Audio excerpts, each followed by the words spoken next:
कसाई कुल में प्रकट हुए थे सदन जी, तो उन्होंने पंडिताई का काम श्रेष्ठ नहीं समझा।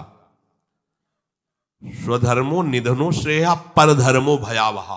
वो अपना धर्म का, ऐसे ज्ञानी महात्मा थे कि बड़े बड़े संत उनसे सत्संग करने जाते थे, और ऐसी निष्ठा थी कि विचलित नहीं हुए, हाथ कटवाले विचलित नहीं हुए। जा रहे थे जगन्नाथ जी के दर्शन करने, तो संयम से चलने वाले पुरुषों के चेहरों में आकर्षण ही होता है। भिक्षा के लिए तो एक माता ने देखा तो आकर्षित हो गई, उसने कहा यहीं पा लीजिए भिक्षा। संत हृदय उनका पा लिया। तो आप कहाँ जा रहे हैं? जगन्नाथ जी के दर्शन। तो अब तो शाम होने वाली, यहीं रुक जाइए, कल चले जाना। बड़ा भाव देखा, रुक गए। वो रात्रि में उनके पास आई, गलत भावना प्रकट की, तो कहा कि तुमको तो ऐसा सोचना भी नहीं चाहिए, तुम्हारे तो पति विराजमान है। तो उसको लगा कि इनका आशय कहने का है कि तुम्हारे तो पति, अगर पति ना होते तो काम अग्नि ऐसी होती, बुद्धि भ्रष्ट कर देती। आई और कहा तो पति को राधे राधे कर दिया, तो आप ऐसा तूने कैसे सोच लिया, तेरी ऐसी भावना।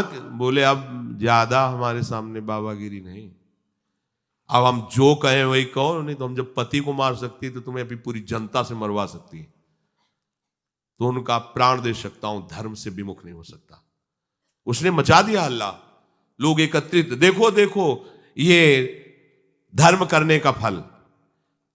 मांग रहा था रोटी, हमने इसको बैठ के पवाया और कहा कि आज रात्रि यहीं रुक जाओ। रात्रि में रुका, हमारे साथ गंदा आचरण करना चाहा, पति ने विरोध किया, पति का गला काट दिया। और जाल रचने में माया को देर लगती है क्या? वो मुस्कुरा रहे थे। जगन्नाथ जी बड़ी सुंदर लीला की आपने, भक्त हैं उनके तो सामने भगवान, तो उनके संसार थोड़ी होता है। भक्त केवल भगवान को देखता है, उनकी लीला है जैसा। एक साधु जा रहे थे, तो तरबूजे का खेत था, रखवाला उधर कहीं छुपा हुआ था, तो उनको लघुशंका लगी, तो मेड़ के इधर लघुशंका करे थे, इधर तरबूजे का खेत था। उसने समझा कि कोई तरबूजा चुराने के लिए झुका, तो लाठी लेकर सीधे आया और पीछे से लाठी मारी। अब मस्तक खुल गया, रक्त बहने लगा। जब वो घूमे तो देखा कंठी तिलक महात्मा। उनका अरे महाराज, हमने समझा गांव का कोई चोर है तरबूज चुराने के लिए। तो उनका हम तो जानते हैं ना आपको, आप ऐसे ही लीला करते रहते हो। बोले नहीं, हमने पहली बार किसी को मारा है, दोबारा नहीं। बोले हम जानते हैं आपको। तो बोले महाराज क्षमा करो, चलो आपको अस्पताल ले चलते हैं। बोले ये भी हम जानते हैं आपको। और वो तो अपने भाव में वहां ले गए, डॉक्टर ने पट्टी लगाई और एक आदमी आया और उसने कहा साधु को कोई ऐसा पीड़ा दे सकता है? तुम चिंता मत करो। गर्म दूध लाया, मीठा करके पिलाया। कहा महाराज आप चिंता मत। बोले हमें चिंता नहीं, लेकिन हम तुम्हें देख करके कह रहे इतना छलिया हो तुम।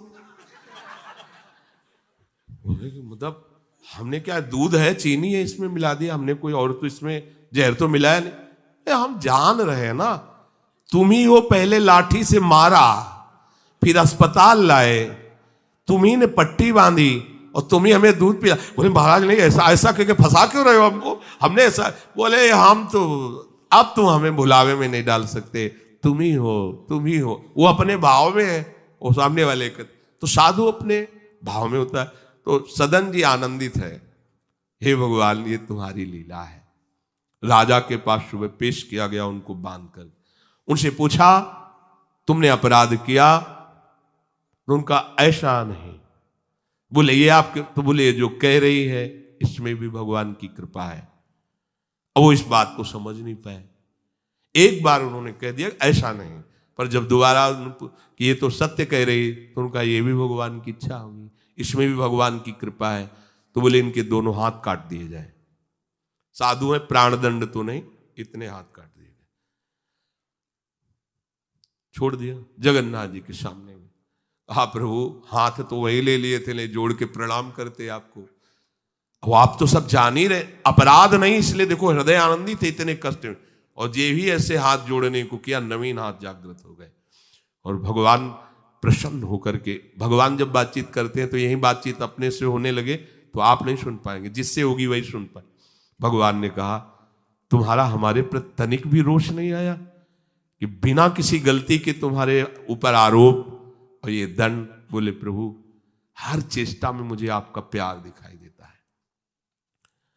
तो वो करके इतने बड़े महात्मा है कि जहां भयभीत हो जाएंगे कि भैया वो ऐसे तो हम धर्म से चलते हैं, पर अब सब जान जाएंगे, दंड मिलेगा, इससे अच्छा चल भैया जैसा तेरा। नहीं, प्राण चले जाएंगे धर्म।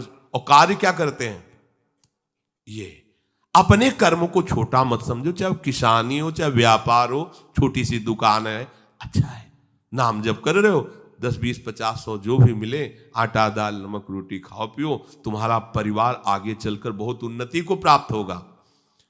बेईमानी करके अधर्म आचरण कर करो तो भैया देख लेना, ऐसा होगा कि तुम सोचोगे कि हमने पाप किया है। सोचोगे एक दिन तुम्हें बैठ के रोना पड़ेगा अपने परिवार के लिए जिनके लिए तुम पापाचरण करते हो।